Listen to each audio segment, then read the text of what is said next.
کہتے ہیں کہ آج کل واقعی انسانیت جو ہے وہ دم توڑ رہی ہے اور بلکہ آخری سانسیں لے رہی ہے۔ آج صبح جو ہے ایک عبدالستار ایدھی صاحب کا انٹرویو پڑھنے کو ملا، جس میں انہوں نے ایک ایسا واقعہ سنایا کہ جوان بیٹا جو ہے وہ اپنے باپ کی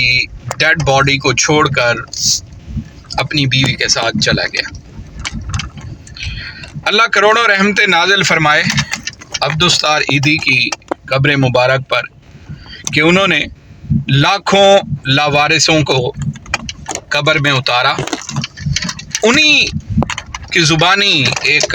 واقعہ میں نے پڑھا۔ وہ کہتے ہیں کہ ان سے جب پوچھا گیا کہ کیا کوئی ایسی ڈیڈ باڈی بھی آپ کے پاس لائی گئی جس کو دیکھ کر آپ کو بہت دکھ ہوا ہو اور آپ آلموسٹ جو ہے وہ آپ رونے لگ گئے ہوں، تو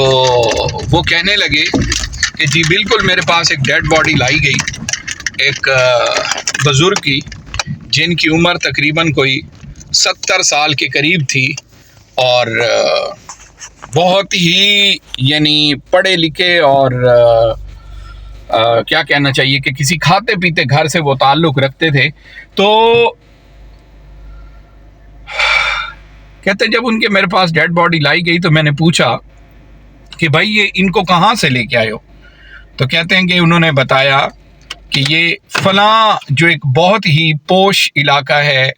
جہاں پہ بڑے بڑے لوگ رہتے ہیں، بڑے بڑے گھر ہیں، کہتے ہیں کہ یہ وہاں ایک گیٹ کے باہر ان کی ڈیڈ باڈی پڑی ہوئی تھی، تو کہتے ہیں ہم وہاں سے اٹھا کر لے آئے۔ تو عبدالستار ایدھی صاحب کہتے ہیں کہ شاید اس وقت وہ گھر پہ موجود نہ ہوں یا کوئی مسئلہ ہو، تو ہم کہتے ہیں کہ اس گیون ایڈریس پر گئے تو ہم نے دیکھا کہ ایک نوجوان جو ہے وہ دروازے کے باہر کھڑا ہے اور باقی جو ہے وہ ایک ٹیکسی میں بیٹھ رہی ہے ان کی فیملی، اور وہ وہاں سے جانے کی تیاری پکڑ رہے ہیں۔ تو کہتا ہے وہ نوجوان نے جب ہماری گاڑی کو دیکھا تو ہماری طرف لپکا اور کہنے لگا شکر ہے آپ آ گئے، میں آپ ہی کا انتظار کر رہا تھا، اور اس نے ساتھ ہی کچھ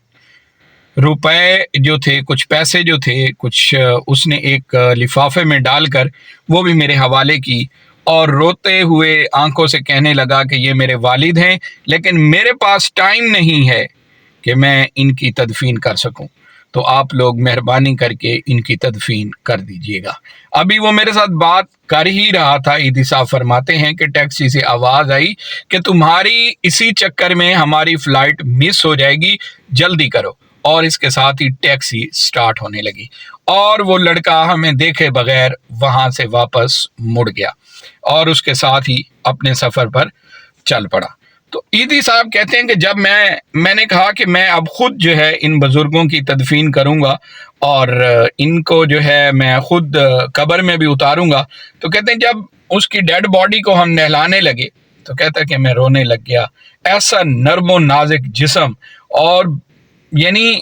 لگتا تھا کہ واقعی کہ وہ کس طرح کے انسان تھے اور کیا کھاتی پیتی فیملی سے تعلق رکھتے تھے۔ تو یہ سننے کے بعد میں سوچنے لگا کہ ہم بھی جو آج کی ینگ جنریشن ہے، یعنی ہمارے جو بچے ہیں، ہم بھی ان کے ساتھ کس طرح سے ٹریٹ کرتے ہیں۔ مینز ہم ان کو سونے کے نوالے تو کھلاتے ہیں، ان کو ہم تمام فیسلٹیز تو پرووائڈ کرتے ہیں، ہم نے ان کو عیش و عشرت کی زندگی گزارنا تو سکھا دیا، لیکن ہمارا ان سے تعلق کیسا ہے یہ چیز بہت میٹر کرتی ہے۔ کیا ہماری اولادیں کبھی مشکل آئی تو وہ ہمارے ساتھ کھڑی ہوں گی؟ کیا ہمارا ان کے ساتھ اتنا تعلق ہوگا، اتنی پیار محبت ہوگی کہ وہ ہمارے ساتھ کھڑے ہوں؟ تو میری ریکویسٹ، میری جو میسیج ہے وہ صرف یہی ہے کہ بچوں کے ساتھ جو ہے وہ ایک تعلق پیدا کریں تاکہ مشکل گھڑی میں وہ آپ کے ساتھ کھڑے ہوں۔ خوش رہیں، خوشیاں بکھیرتے رہیں۔